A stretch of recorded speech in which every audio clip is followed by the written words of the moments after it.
Baik, saudara-saudara, kita mempersiapkan diri untuk pembacaan dan perenungan firman Tuhan. Pembacaan Alkitabnya dari Matius 1 ayat 1 sampai 17.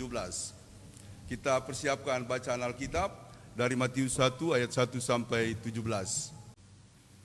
Sebelum kita membaca dan merenungkannya, mari kita tundukkan kepala, kita berdoa. Bapa di sorga, hati kami gembira karena kasih karunia Tuhan yang besar nyatalah di tengah-tengah kehidupan kami. Kami bersyukur atas segalanya itu. Tuhan, kini kami akan membaca dan merenungkan firman-Mu. Berfirmanlah ya Allah, kami semua umat-Mu yang hadir ini atau yang mengikutinya dari rumah masing-masing sedia mendengarkannya. Dalam nama Tuhan Yesus, amin. Silsilah Yesus Kristus. Inilah silsilah Yesus Kristus, anak Daud, anak Abraham. Abraham memperanakan Ishak, Ishak memperanakan Yakub, Yakub memperanakan Yehuda dan saudara-saudaranya. Yehuda memperanakan Peres dan Serah dari Tamar. Peres memperanakan Hesron, Hesron memperanakan Ram, Ram memperanakan Aminadab, Aminadab memperanakan Nahason, memperanakan Salmon, Salmon memperanakan Boas dari Rahab, Boas memperanakan Obed dari Rut, Obed memperanakan Isai, Isai memperanakan Raja Daud, Daud memperanakan Salomo dari istri Uria, Salomo memperanakan Rehabeam, Rehabeam memperanakan Abia, Abia memperanakan Asa, Asa memperanakan Yosafat, Yosafat memperanakan Yoram, Yoram memperanakan Usia, Usia memperanakan Yotam, Yotam memperanakan Ahaz, Ahaz memperanakan Hizkia, Hizkia memperanakan Manasye, Manasye memperanakan Amon, Amon memperanakan Yosia, Yosia memperanakan Yekonya dan saudara-saudaranya pada waktu pembuangan ke Babel. Sesudah pembuangan ke Babel, Yekonya memperanakan Sealtiel, Sealtiel memperanakan Zerubabel, Zerubabel memperanakan Abihud, Abihud memperanakan Eliakim, Eliakim memperanakan Azor, Azor memperanakan Sadok, Sadok memperanakan Akim, Akim memperanakan Eliud, Eliud memperanakan Eleazar, Eleazar memperanakan Matan, Matan memperanakan Yakub, Yakub memperanakan Yusuf suami Maria yang melahirkan Yesus yang disebut Kristus. Jadi seluruhnya ada 14 keturunan dari Abraham sampai Daud, 14 keturunan dari Daud sampai ke pembuangan ke Babel, dan 14 keturunan dari pembuangan ke Babel sampai Kristus. Demikian firman Tuhan. Yang berbahagia ialah mereka yang mendengarkan firman Tuhan dan melakukannya dalam hidupnya. Maranatha. Maranatha, Maranatha, Maranatha.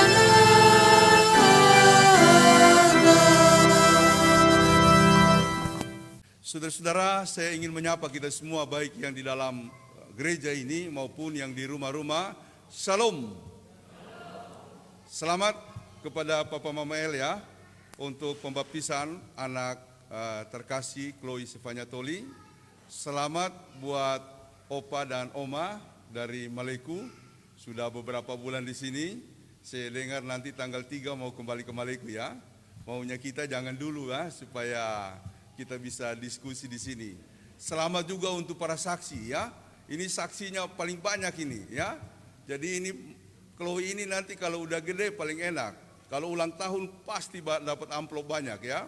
Nggak usah amplop dari kita, dari para saksi saja, dari Papa Ani, Mama Ani itu sudah sangat banyak. Jadi sekali lagi selamat. Ini adalah baptisan anak sebagai buah sulung kita.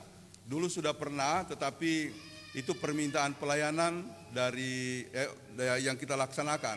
Tapi untuk anak inilah buah sulung.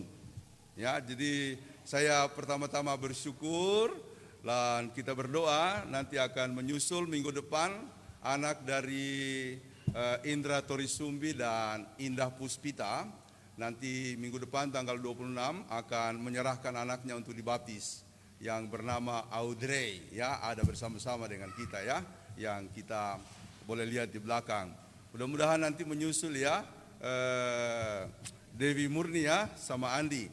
Kalau Dewi Murni dan Andi itu adalah keluarga buah sulung pertama yang kita berkati waktu masih di GPN Galilea Tanjung Priok.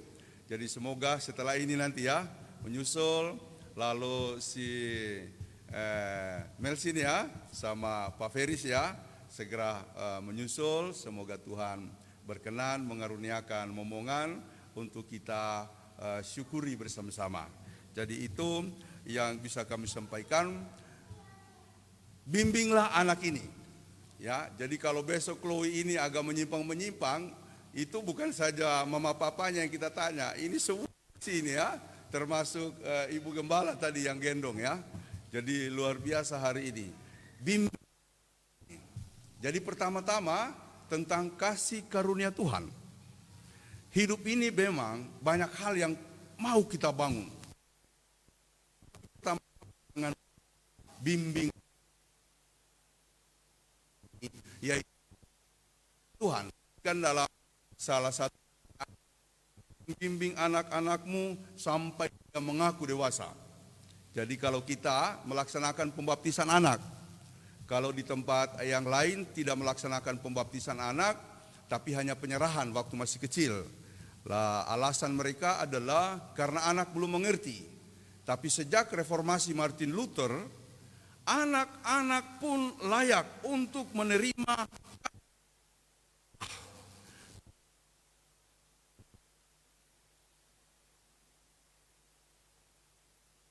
melainkan dari sejak dia masuk ke dalam dunia, dia harus dibawa ke gereja untuk diikatkan dalam anugerah keselamatan. Itu teologi kita. Makanya sejak dari kecil kita sudah bawa untuk dibaptiskan, diikatkan dalam kasih karunia Tuhan. Lalu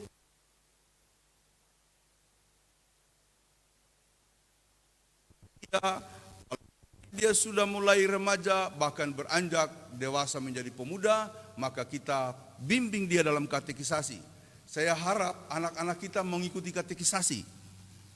Ya, memang di Jakarta ini semua sudah modern.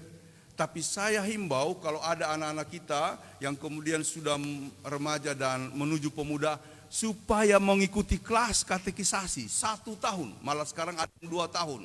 Sebab di sana kita akan diperkenalkan banyak hal. Kita dibagi pemahaman-pemahaman iman, dan sangat penting bagi anak-anak untuk menerima fase yang disebut tentang iman. Dalam kelas-kelas kita disebut katekisasi. Jadi bimbinglah anak-anak ini supaya menjadi anak yang sungguh-sungguh mengenal akan Tuhan. Karena kalau dia tidak mengenal Tuhan, bukan anak itu nanti yang masuk neraka, orang tuanya. Ya, jadi kalau ada orang masuk neraka, maka orang tuanya akan ikut bertanggung jawab. Jadi saya contohkan, dulu saya pernah sampaikan contoh tapi sudah lama. Ada seorang anak, dia anak gadis. Lalu kemudian dia kehilangan ibunya. Dan karena itu ia tinggal bersama bapaknya. Semasa ibunya masih ada, dia rajin sekali diantar ke sekolah minggu. Dia rajin ke gereja. Setelah ibunya udah nggak ada, bapaknya tidak mengantarnya lagi. Kalau misalnya dia bilang, Pak, antar dede dong ke gereja. Aduh, papa capek, nggak usah dulu ya dek. Akhirnya tidak pergi. Kalau malam hari, Pak, ceritain dong tentang cerita Alkitab. Aduh, papa capek, nanti aja ya dek. Lama-lama si dede ini tidak lagi berminat ke sekolah minggu. Juga tidak lagi menyukai cerita-cerita Alkitab. Dia bertumbuh menjadi dewasa. Lalu kemudian singkat cerita, dia menjadi perempuan nakal. Suatu saat terjadi peristiwa tragis. Dia menyeberang jalan, dia ketabrak kendaraan, mati.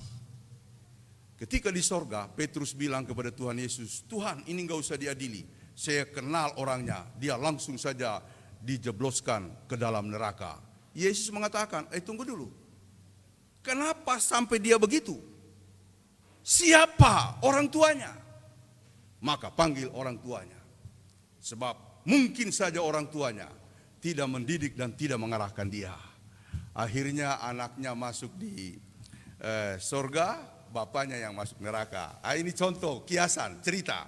Maksudnya mau mengajarkan kepada kita ada suatu tanggung jawab yang besar untuk kita orang tua, Papa Ani, Mama Ani, mendidik anak-anak kita supaya bertumbuh di dalam iman. Jadi begitu ya. Dan saya ini sudah melatih diri saya menjadi pendeta yang modern.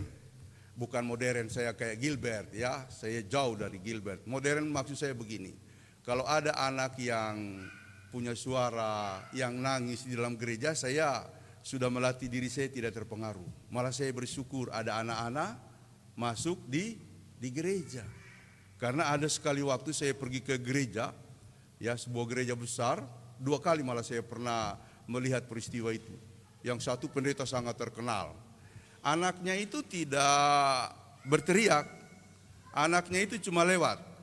Kayak El dulu waktu masih kecil di GPN toh, sampai dia jalan. Bukan berarti mamanya tidak menjaga. Kadang-kadang memang anak itu bosan duduk lama. Dia ingin keluar, lalu El jalan. Sampai kemudian ada foto, siapa kali yang foto ya. Saya baca warta, El juga baca warta begitu ya di samping saya. Untung wartanya nggak terbalik ya. Dia pinter ya, belum bisa baca tapi wartanya tidak terbalik. Nah, kalau saya itu sudah biasa dan saya tidak persoalkan. Tapi ini pendeta, lalu kemudian ketika anak itu lewat, "Hei, siapa bapamu? Mana ibumu?" Anak itu takut langsung lari. Saya pikir pasti minggu depan anak itu udah gak mau datang ke gereja. Takut ditegur begitu ya. Yang kedua, ada gereja di Kebayoran. Saya waktu itu pergi menghadiri kebaktian. Lalu si pendeta ini berkhotbah, tiba-tiba ada anak yang bersuara seperti tadi. Dia langsung diam, melotot ke depan. Mana orang tuanya? Waduh, orang tuanya jadi gak enak.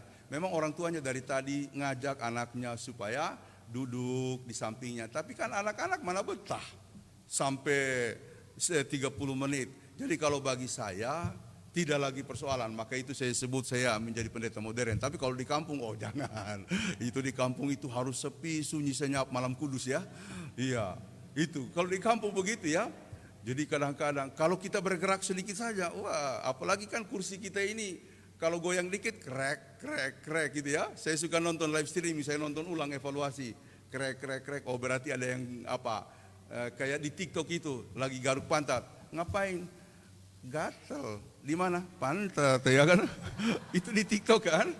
Dia garuk-garuk, ada yang nanya, ngapain? Gatel. Di mana? Pantat.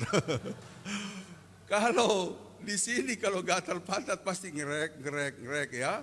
Itu jangan, kalau saya sih tidak persoalkan. Bahkan dulu ya saya mimpin di salah satu persekutuan. Jadi ada anak hyperaktif. Lalu saya datang, dia dekat-dekat ke saya, ya saya kemudian merespon dia, bahkan menyambut dia sampai dia jadi akrab dengan saya.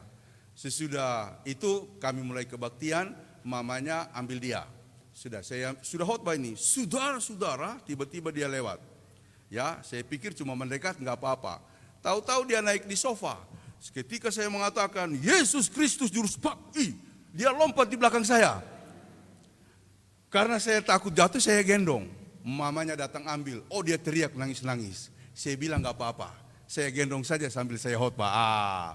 Jadi baru kali itu saya khotbah sambil gendong anak kecil. Tidak ada soal bagi saya. Karena mereka pun adalah anak-anak Allah. Jangan halang-halangi anak-anak itu datang kepadaku. Sebab mereka itulah yang empunya kerajaan Allah. Menghalang-halangi di sini bukan sekedar bahwa kita tidak membawa dia ke gereja. Tidak membawa dia ke gereja, tidak membimbing dia dengan iman, itu juga menghalang-halangi. Nanti kalau kita sudah punya sekolah minggu ya, Papa El ya, Mama El ya, itu terus nanti kan jauh-jauh kita ini misalnya ya, di Cawang nanti kita sudah punya gedung Gloria kan, lalu di sebelahnya ada gedung sekolah minggu ya. Gedung sekolah minggu El Sadai namanya. Karena El Sadai lah yang pertama dulu kita kenal waktu masih di sana. Ada Michelle dan lain-lain. Kemudian orang tuanya bilang begini. Papa El bilang begini. Bunda, nggak usah dulu kita ke gereja ya. bilang Papin flu begitu ya. Bilang Papin flu kan. Saya sudah contohkan beberapa minggu lalu kan alasan-alasan seperti itu. Flu. Oh iya akhirnya si Mama El saya. Aduh Papin mohon maaf ya. Lagi flu ini nggak bisa ke gereja. Saya kalau ada begitu cuma singkat saja. Oke, thanks infonya. Begitu. Ya, kalau saya ada majelis mengatakan informasi begitu, oke, thanks infonya. Tahu-tahu bukan karena flu, ya, memang capek atau barangkali malas ya. Majelis juga kadang-kadang muncul malas, saya juga muncul malas. Cuma kalau tidak datang, tidak ada yang mimpin, bahaya. Saudara-saudara, itu menghalang-halangi anak untuk datang kepada Tuhan. Jangan. Sebab sekali lagi nanti kita yang akan mempertanggungjawabkan semua hal yang kita lakukan, kita tunjukkan sikap-sikap kita kepada anak-anak kita. Jadi semoga Papa Mama El, semua saksi, apalagi ada opa oma akan mengingatkan. Dan saya kira keluarga ini termasuk opa dan oma di Maleku itu selalu mengingatkan ya. Saya tahu bahwa suka mengingatkan mengenai anak-anaknya dan cucu-cucunya. Saudara-saudara, tema hari ini adalah silsilah Yesus Kristus. Ini ayat atau perikop yang paling jarang untuk disinggung dalam khotbah. Bahkan juga mungkin susah. Karena apa? Isinya cuma keturunan-keturunan. Ya, inilah silsilah Yesus Kristus, anak Daud, anak Abraham. Abraham memperanakan Ishak, Ishak memperanakan Yakub, Yakub memperanakan Yehuda, Yehuda memperanakan sampai seterusnya. Lalu kemudian di ayat 17 dikatakan, demikianlah keturunan-keturunan dari Yesus Kristus, silsilah Yesus Kristus. Ada 14 keturunan dari Abraham sampai kepada Daud. 14 keturunan atau generasi dari Daud sampai pembuangan di Babel. 14 keturunan dari Babel sampai kepada Kristus. Apa maknanya? Yang pertama, saudara-saudara, ini disajikan oleh Matius karena Matius adalah seorang penginjil, seorang rasul yang menyampaikan misi Kristus, pelayanan Kristus, kabar baik tentang Kristus di tengah-tengah orang-orang Yahudi. Jadi kalau kajian tafsirnya adalah Matius memberitakan Injil itu di tengah-tengah orang Yahudi. Kalau Markus itu di antara orang-orang yang susah, miskin, menderita. Kemudian kalau Lukas itu kepada pejabat penting yang ada di istana, bahkan dia punya hubungan yang baik karena Lukas itu seorang yang terpandang, lebih intelektual, dokter. Jadi hubungannya juga lebih terbuka kepada para pejabat sehingga bahasanya itu bahasanya tinggi. Kalau bahasa Yunaninya itu bahasa Yunani yang bagus, tertata, baru juga menyampaikan sesuatu yang berkaitan dengan wawasan-wawasan yang luas. Saudara, kalau Yohanes saya tambahkan, dia berada dalam suatu alam Yunani. Alam Yunani itu sangat kuat dengan pengaruh filsafat Aristoteles, filsafat Sokrates. Makanya dia sangat kaya dengan pandangan-pandangan filosofis. Ya, firman itu pada mulanya firman itu bersama-sama dengan Allah. Firman itu adalah Allah itu sendiri. Firman itu telah menjadi manusia dan firman itu adalah Allah itu sendiri. Itu sangat filosofis. Jadi kalau tidak paham latar belakang pandangan-pandangan Yunani agak susah untuk mengerti. Kita saja dulu waktu baru-baru pertama agak bingung, tapi setelah belajar makanya paham. Nah, Matius dalam kaitan dengan kondisi orang-orang Yahudi mau menyampaikan berita Injil Yesus Kristus itu siapa? Tapi orang-orang Yahudi sangat fanatik dengan silsilah-silsilah. Apalagi bicara Mesias. Siapa Yesus? Emang dia Mesias? Mesias itu dari keturunan Daud. Mana buktinya? Maka mulailah diruntut. Ya, Yesus Kristus inilah silsilahnya. Dia anak Daud, bahkan anak Abraham. Abraham memperanakan Ishak. Ishak memperanakan Yakub, Yakub memperanakan Yehuda, Yehuda memperanakan Peres, dan seterusnya sampai kepada Yusuf yang menjadi ayah daripada Yesus Kristus. Nah, sebenarnya Yesus Kristus itu tidak lahir dari hasil perkawinan Yusuf dan Maria. Karena apa? Karena Yesus adalah kelahirannya hasil dari pembuahan dalam tanda petik Roh Kudus. Nah, cuma begini, bagi orang Yahudi, ketika seseorang mengakui anak itu sebagai anaknya, maka dia sah sebagai anaknya.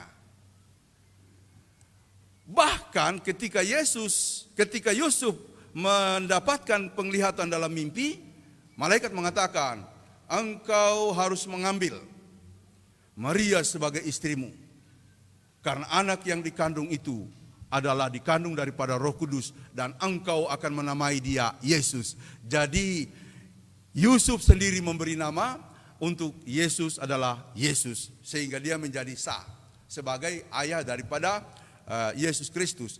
Tapi kalaupun dia tidak menjadi ayah sebagai ayah dalam arti kita untuk Yesus Kristus, Maria sendiri adalah keturunan Daud. Maria adalah keturunan Daud. Kalau di Islam mereka menyebutnya Ibnu Maryam. Isa Al-Masih Ibnu Maryam. Isa Yesus Kristus anak Maryam. Jadi kalau di tradisi itu agak unik. Orang Arab sama dengan orang Timur Tengah secara keseluruhan, garis keturunan itu dari laki-laki, dari ayah. Tapi secara khusus kitab suci mereka mendakukan, mengakukan, mengabsahkan bahwa Maryam adalah adalah ibu daripada si Yesus Kristus yang disebut Isa Al-Masih, yaitu Mesias, juru selamat, penyelamat. Nah, jadi sah, karena Maryam pun adalah keturunan daripada Daud. Sehingga rangkaian atau rentetan dari silsilah-silsilah tadi mau mengatakan Yesus memang adalah Mesias yang dijanjikan oleh para nabi dalam kitab perjanjian lama, yaitu akan berasal dari keturunan Daud. Sah, makanya orang Yahudi ketika mengikuti silsilah itu memahami memang dia adalah keturunan Daud. Jadi itu yang pertama. Ya, alasan mengapa silsilah ini harus diuraikan dengan detail oleh Matius, sementara di Injil-Injil lain tidak ada karena kepentingan tadi. Yang kedua, saudara-saudara, adanya silsilah ini mau menjelaskan atau mematahkan pandangan-pandangan orang Yesus Kristus itu fiktif. Sampai sekarang ini Yesus Kristus dianggap fiktif. Ya, ada satu buku dulu yang digemari di STT, tapi sekarang sudah mulai tenggelam, yaitu Yesus Kristus, Yesus bagi orang-orang non-religious, bagi orang-orang yang tidak terlalu beriman. Lalu di situ diuraikan bahwa apa yang ada dalam Alkitab ini sebenarnya hanya imajinasi, sesuatu yang dikarang, tapi dikarangnya dalam kepentingan kehidupan beragama. Jadi apa yang terjadi sebagai peristiwa salib, apa yang terjadi sebagai peristiwa-peristiwa yang lain yang dilakukan oleh Yesus, hanya imajinasi teologis untuk mengisi mutu ibadah. Kayak saya menyusun liturgi ini, ya, menyusun liturgi. Tapi kalau kita susunkan Alkitab dasarnya. Namun bagi mereka yang kemudian setuju dengan buku itu mengatakan bahwa apa yang dikisahkan dalam Injil hanya uraian-uraian liturgis untuk memberi bobot-bobot tentang nilai-nilai agama. Semacam kiasan lah.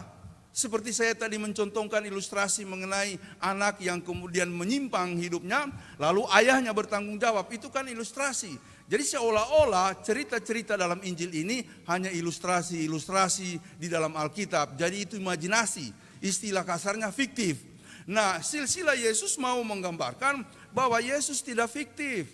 Dia jelas, ini loh uraian silsilahnya. Maka pandangan tadi dipatahkan. Sama dengan orang kemudian menolak mengenai Yesus. Sampai sekarang kan banyak orang menolak mengenai peristiwa salib Yesus.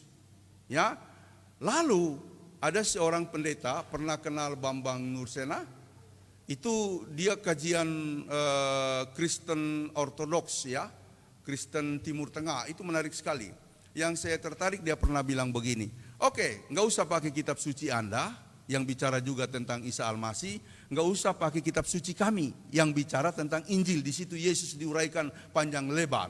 Lepaskan itu, mari kita lihat sejarah. Ada dua tokoh sejarah besar pada masa lampau. Yang pertama Yosefus, yang kedua saya lupa namanya. Mereka tidak percaya Yesus, mereka Yosefus orang Yahudi. Tapi di dalam catatan sejarahnya menuliskan bahwa ada seorang yang disalibkan namanya Kristus. Artinya sejarah mengarsipkan, ya, mendokumentasikan. Sudahlah, kalau misalnya kalian tuding misalnya Alkitab kami ini lalu kemudian dikarang-karang oleh si A, si B, bahkan Paulus, menurut mereka Paulus itu yang suka mengarang-arang sehingga Injil mulai menyimpang. Oke lah, kita tidak usah pakai Alkitab, juga tidak usah pakai kitab suci kamu. Mari kita lihat sejarah. Sejarah tidak akan pernah terbantahkan. Bahkan dua tokoh sejarah penting menuliskan peristiwa mengenai Yesus. Jadi ini bukan fiktif. Yang ketiga, saudara-saudara, silsilah-silsilah ini mau menggambarkan betapa pentingnya kehidupan dalam keluarga. Makanya banyak saksi tadi ya. Jadi di dalam keluarga lah kemudian terjadi proses penggemblengan iman. Suatu proses pembimbingan iman. Yang terakhir, bahwa di dalam silsilah-silsilah ini tercermin satu aspek kehidupan kita yang disebut sebagai manusia. Memang kita manusia. Apa yang saya mau bahas terkait dengan manusia? Kita ini orang berdosa. Kita ini tidak akan selamat. Bagaimanapun kita berjuang untuk selamat, kita tidak akan mampu. Karena kita sudah begitu kuat dicengkram oleh dosa. Roh maut sudah menguasai hidup kita. Sampai sekarang ini maut itu belum terpisah dari hidup kita. Makanya kita semua akan mati. Itu bukti bahwa maut begitu berpengaruhnya setelah Adam dan Hawa jatuh ke dalam dosa. Tetapi Allah tidak membatalkan kematian yang sudah Dia jatuhkan kepada Adam dan Hawa. Kalau kamu makan buah terlarang itu kamu akan mati. Hanya saja mereka ditipu oleh iblis. Oh, tidak akan mati. Justru kamu akan sama dengan Allah. Disitulah mereka jatuh.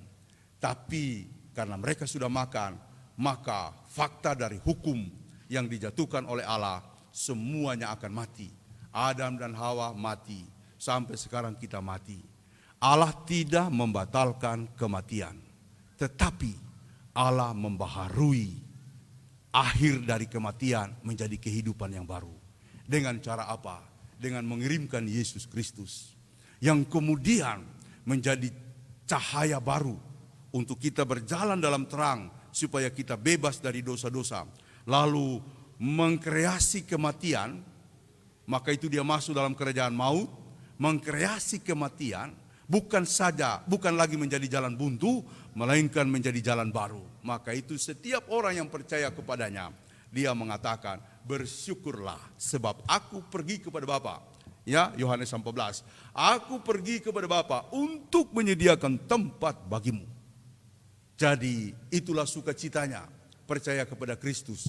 Poin pentingnya dalam kaitan dengan Yesus yang hadir sebagai manusia adalah sekarang kita punya patron yang sering kali saya ulang, kita punya contoh. Mau menjadi selamat? Pertanyaan kita bukanlah bagaimana atau di mana, tetapi lewat siapa.